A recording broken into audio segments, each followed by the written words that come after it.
Pedro Salinas nació en Madrid en 1891, quedó huérfano de padre muy joven, estudió Filosofía y Letras en la Universidad de Madrid y ya desde muy joven se interesó por la literatura, ¿no? A través del Ateneo, tertulias, etc. Fue lector de español en la Sorbonne entre 1914 y 1917. En ese periodo, en 1915, se casó con Margarita Bonmatí, con lo cual tuvo dos hijos, Solita y Jaime. Y ya en los años 20, regresado a España, fue profesor catedrático en la universidad, primero en Sevilla, luego en Madrid.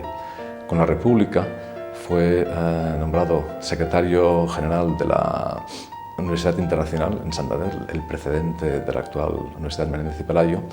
Y precisamente estando allí fue cuando en el año 1936, y aprovechando una invitación anterior, partió para el exilio en Estados Unidos para enseñar en Wellesley College. Ya nunca regresó a España, murió en Boston en 1951.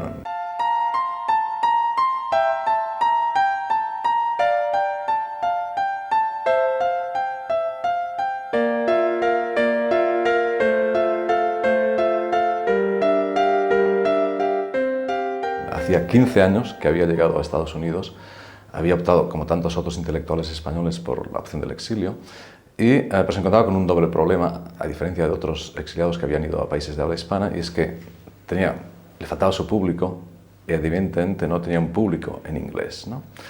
Y entonces esto para él lo vivía trágicamente, lo vivía con dificultades y muchas cartas a amigos, a familiares, se quejaba y bromeaba sobre la gran cantidad de inéditos que tenía en los cajones. Él, por una decisión más o menos radical, no quiso tener ningún contacto con la España de Franco, desde no querer poner los pies en el consulado español, no querer tener pasaporte español.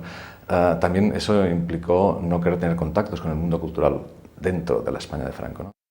Es decir, durante la dictadura, y sobre todo los primeros años de la dictadura, quedó una imagen muy fuerte de un determinado Salinas, que quizás es el que ha permanecido más y quizás el mejor, ¿no? Que es el del autor de los libros de poesía amorosa, ¿no? Sobre todo La voz a ti de vida, que fue el que circuló más, porque El razón de amor tuvo el problema de ser publicado precisamente al inicio de la Guerra Civil y por tanto tuvo una difusión más difícil, no fue más conocido hasta después casi en ediciones de obra completa, etc. Quedó una imagen esa, la del autor de poesía amorosa, y lo que pasa es que había desaparecido, había gente que sí sabía dónde estaba, otros no, y curiosamente es el grupo, la llamada Escuela de Barcelona, pero bueno, el grupo ese de Barral, Gil de Viedma, etc., algunos de los que se encargan de recuperarlo, ¿no? Esta edición muy humilde de Espasacalpe, de Austral, es la que yo prefiero de Pedro Salinas, quizá porque me ha acompañado muchas veces en muchos viajes y veo que está absolutamente anotada, con anotaciones que no creo que sean pertinentes a la cámara, porque Dios sabe lo que pondrán. Es mi letra antigua, adolescente.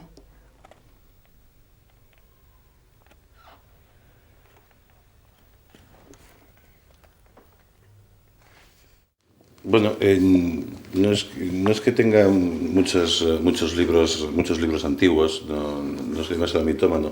Últimamente me dedico un poco más, pero sí que guardo uno con muchísimo y con especial cariño, y es precisamente un libro de Pedro Salinas, esta edición de Segurazar, publicada en el año 1929 por la revista de Occidente en Madrid, que cuenta con la peculiaridad de tener una dedicatoria de Pedro Salinas dirigida a Federico García Lorca.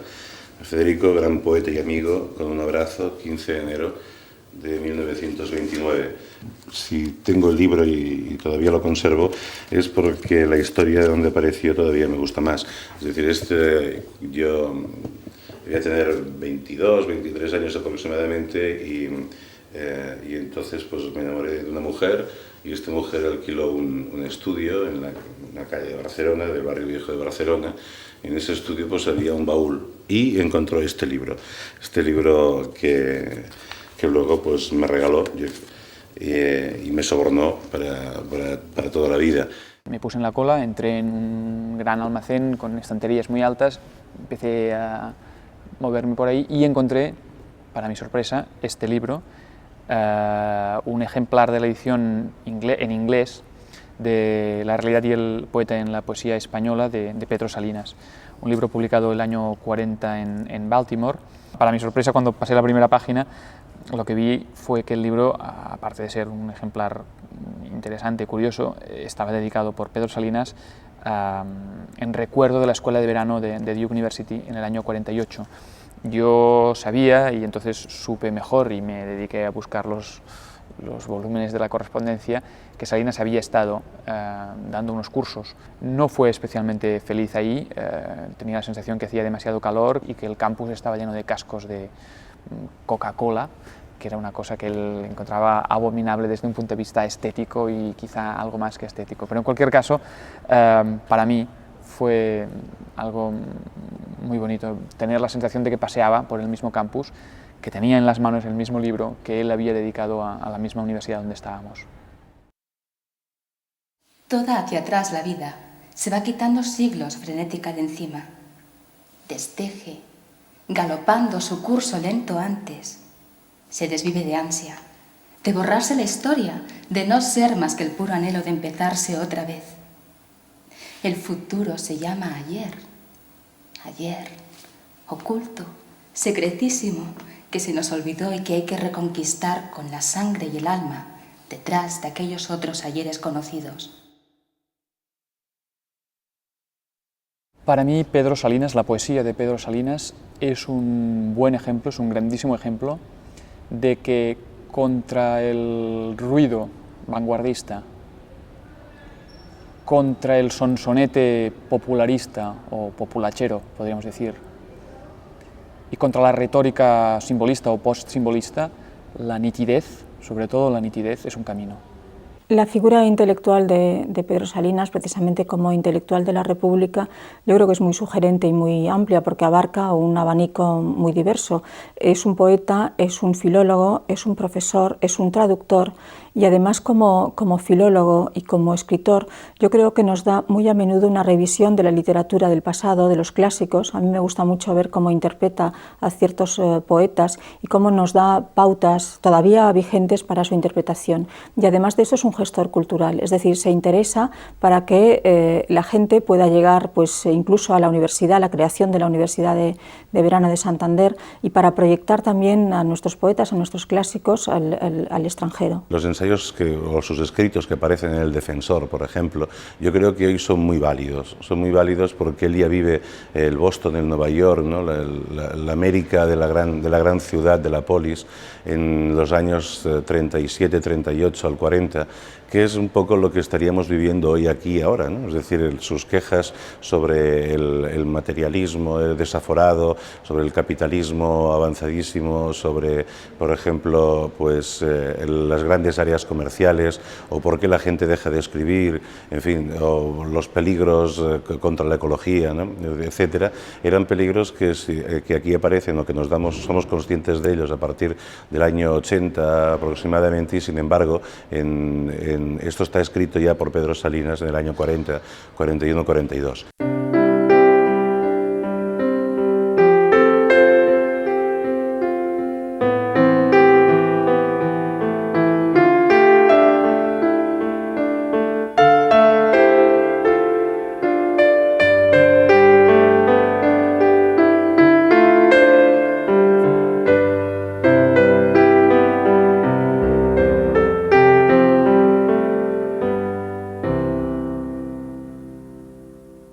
Bueno, Pedro Salinas fue, como tantos de su generación, un poeta-profesor, ¿no? Y como tal tuvo un gran interés en escribir ensayos. Primero en el Centro de Estudios Históricos, ensayos más breves, y luego ya en el exilio, ensayos muy largos, como el dedicado a Rubén Darío o a Jorge Manrique. Y estos son ensayos muy poco académicos, pero muy divertidos, más en la cierta tradición anglosajona. Esta sería una primera zona importante de su obra, ¿no? Una segunda sería la poesía, ¿no? Con tres grandes periodos antes de la poesía amorosa, los libros como Seguro Azar, más experimentales en las fronteras del ultraísmo, los tres libros de la trilogía amorosa y los tres libros publicados, escritos en el exilio. Y luego la prosa narrativa, ¿no? 2 libros de cuentos, una novela La bomba increíble, suscitada por su gran preocupación por la bomba atómica. Y últimamente se ha descubierto como un nuevo filón, por razón del acceso a archivos, que sería su epistolario. Yo publiqué hace unos años, una selección de cartas de viaje en las que se muestra su curiosidad, su interés por el mundo, pero también la gran afabilidad y la cantidad de cartas que escribía continuamente a la familia, amigos, etc., en parte por la situación de exilio en la que estaba viviendo. Yo creo que Salinas no influye mucho en mi obra, pero influye bastante, porque influye al comienzo. Es en el momento en que sueles imitar a los poetas que te gustan. Y por eso yo a veces digo que empecé a escribir poesía a los Salinas, luego nunca he publicado ninguno de esos poemas porque son realmente muy personales y muy malos, pero quizá hay aspectos que me interesan mucho de su obra y que están ahí y que están incluso en mis primeras narraciones. Todo lo que supone la víspera del gozo, nunca el gozo, todo lo que supone una manera de entender el amor un tanto platónica, alejada del contexto real, que se aviene muy bien con la época adolescente. Quizá todo eso está en mis primeros relatos, igual que una visión de una mujer pálida, triste, lejana, que se aviene también muy bien con las protagonistas de mi primer libro, de Tadeix Amor, La mar como pañora. Yo creo que he aprendido dos cosas importantes, una muy concreta, que puede parecer pequeña, pero que yo creo que es fundamental, que es la adjetivación. Y quien dice la adjetivación dice la precisión. Creo que Salinas, la poesía de Salinas, es un ejemplo magnífico de cómo adjetivar, de cómo no adjetivar, de cuándo adjetivar y de la selección que se hace de unas palabras o de otras. Lo que yo aprendí, creo, inmediatamente de Pedro Salinas fueron tres cosas relacionadas con el tema del amor, porque siempre he pensado que si hablo de amor es porque no se me ocurre otra forma posible de entender la vida, ¿no? Uno de ellos es el tema descortés, es decir, el tema del amor descortés en Pedro Salinas, en el sentido que aquí no encontramos una mujer ni divinizada, ni una mujer intelectualizada, sino una mujer normal, una mujer a quien se ama y en consecuencia empiezan a aparecer una serie de sentimientos, de pasiones, de dolor, ¿no? Es decir, que se hace como muy próximo. En segundo lugar, seguramente el respeto con el que trata a las mujeres, considerándolas pues personas que se mueven por sí mismas, que no dependen de nadie y que simplemente están atadas a este mismo sentimiento de amor o no, ¿no? Y en tercer lugar, el tratamiento de la soledad. Mejor no amarse, mirándose en espejos complacidos, deshaciendo esa gran unidad en juegos vanos. Mejor no amarse, con alas, por el aire, como las mariposas o las nubes flotantes. Busca pesos, los más hondos en ti, que ellos te arrastren a ese gran centro donde yo te espero. Amor total, quererse como masas. Cuando yo era joven, La voz a ti de vida era un libro que te solían regalar los novios, porque todo el mundo podía sentirse reflejado en La voz a ti de vida. Cualquier posibilidad de sentimiento, cualquier realmente mínimo aspecto propio, personal, está allí.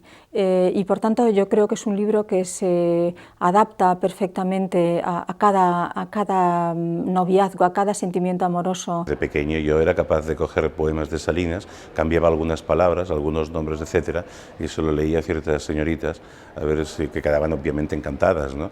Entonces les decía que era de Salinas y que yo simplemente lo había cambiado cuando ya no tenía nada que hacer, que era lo normal, o alguna vez que triunfara, ¿no?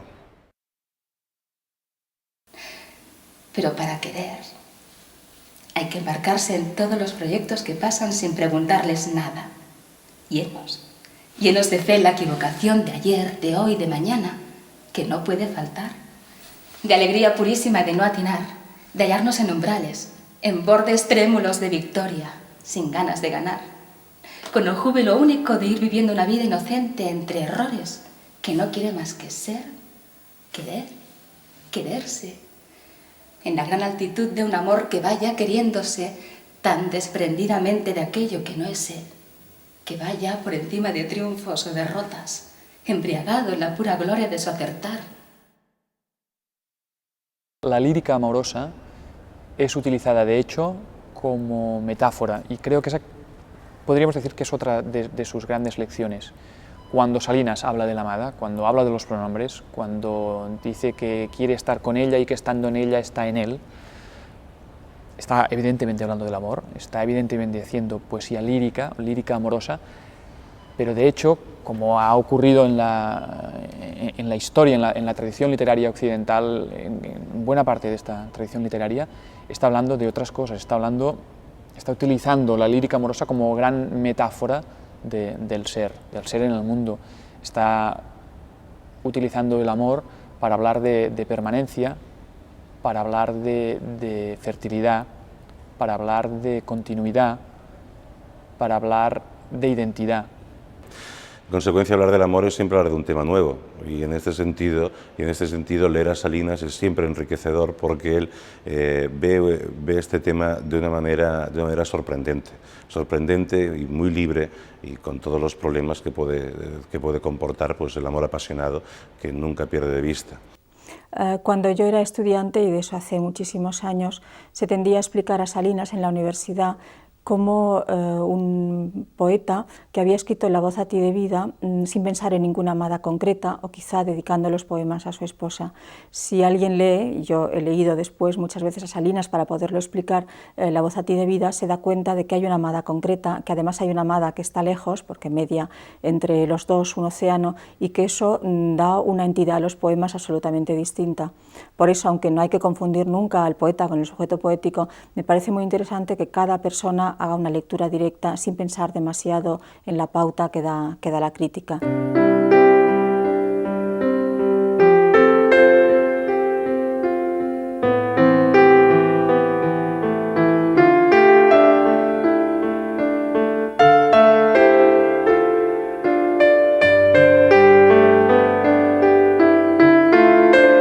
En 1989 empecé a preparar para la editorial Aguilar una edición del epistolario completo de Pedro Salinas, y tuve una sorpresa porque encontré en el catálogo de Harvard una referencia a Katharine Whitmore.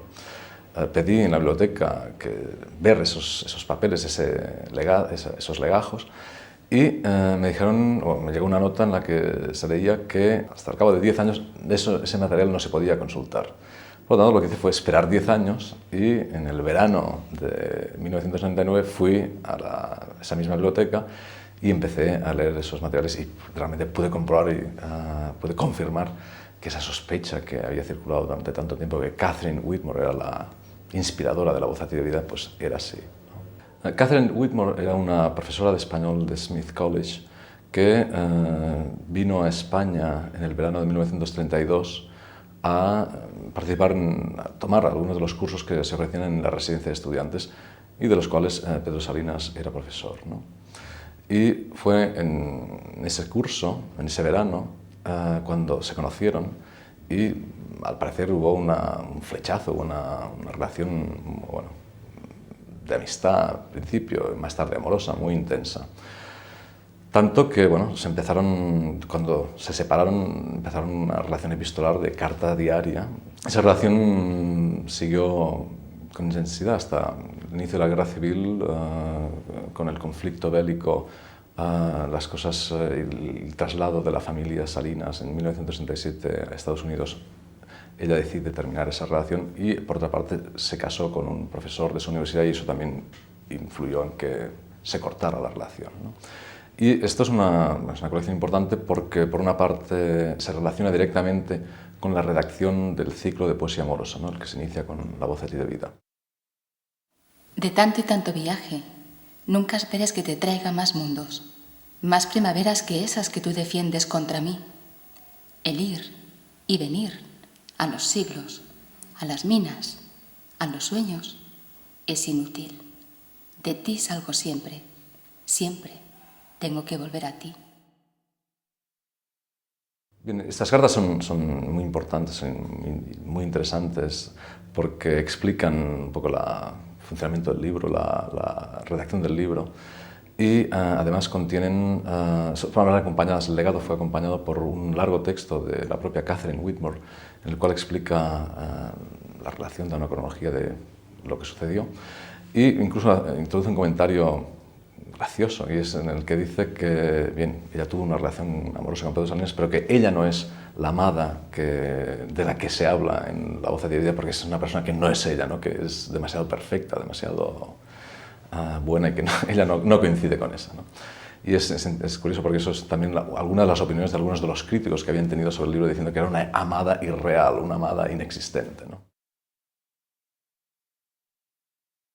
Yo no necesito tiempo para saber cómo eres. Conocerse es el relámpago. ¿Quién te va a conocer a ti en lo que callas? ¿O en esas palabras con que lo callas? El que te busque en la vida que estás viviendo no sabe más que alusiones de ti, pretextos, donde te escondes. Yo no. Te conocí en la tormenta, te conocí repentina, en ese desgarramiento brutal de tiniebla y luz, donde se revela el fondo que escapa al día y la noche. Se suele hablar siempre de los poemas amorosos de Salinas, pero yo no quisiera olvidar ni el contemplado, es decir, posterior a La voz a ti de vida y a la trilogía amorosa, ni tampoco Fábula y signo y Seguro azar, donde hay, yo creo, hallazgos estupendos.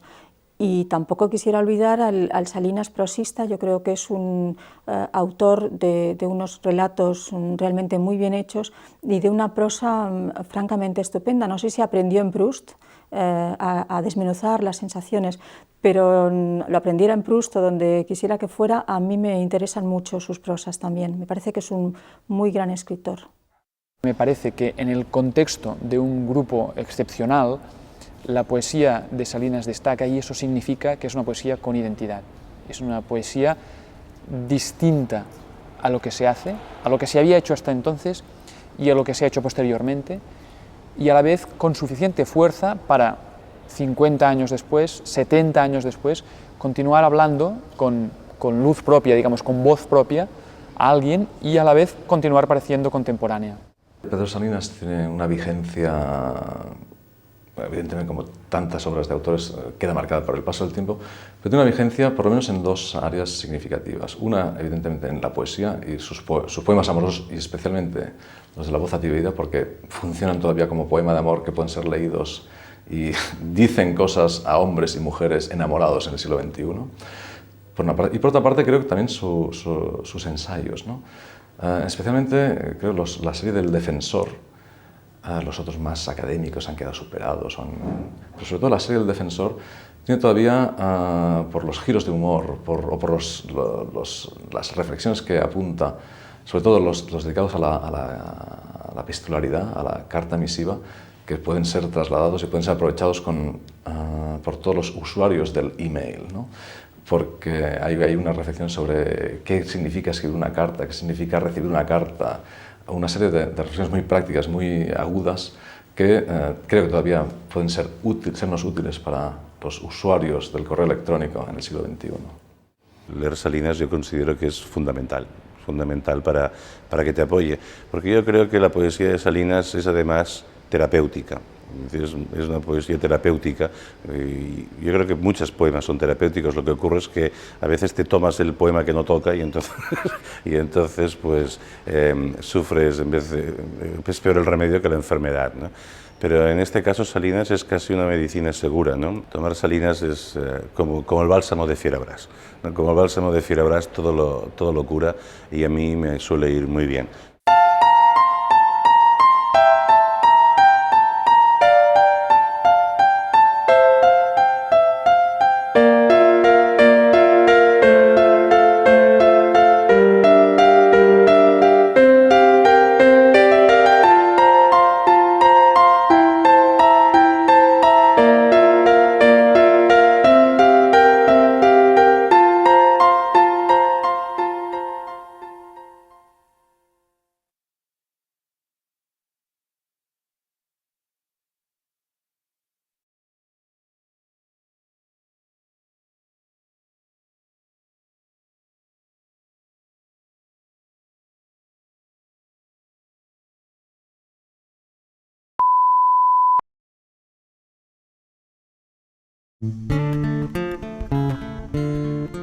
Toda hacia atrás la vida, se va quitando siglos frenética de encima. Toda hacia atrás la vida, se va quitando galopando su curso lento antes.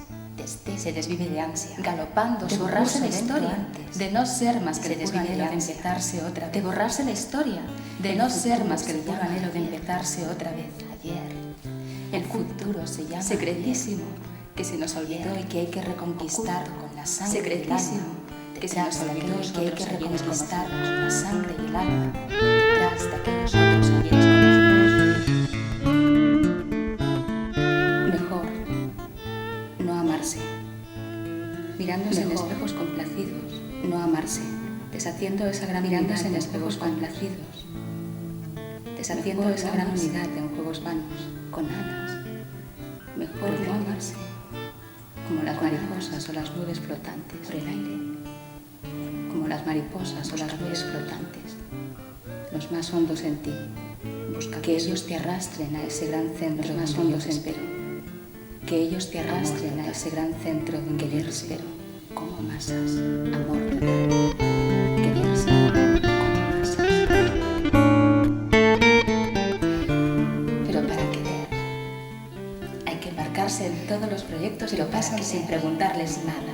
Hay que embarcarse en todos los proyectos llenos de fe la equivocación llena de hoy y de mañana, que no pueden llenos de fe la equivocación de alegría purísima de no atinar, de hallarnos en umbrales, en bordes extremos de no atinar, sin ganas de hallarnos en umbrales, con bordes extremos de ir viviendo la vida inocente sin ganas de errores, con el júbilo único de ir viviendo la vida inocente entre errores, que no quiere más que ser, en la gran altitud de un amor que vaya queriéndose, tan desprendidamente de aquello de un amor que vaya queriéndose, tan desprendidamente de aquello que no es embriagado en la pura gloria de sobrevivir de triunfos o derrotas, embriagado en la pura gloria de sobrevivir. De tanto y tanto viaje, nunca esperes que te traiga más mundos. De tanto y más primaveras que esas que tú defiendes que te traiga más mundos. El ir, más primaveras que esas que tú defiendes contra mí.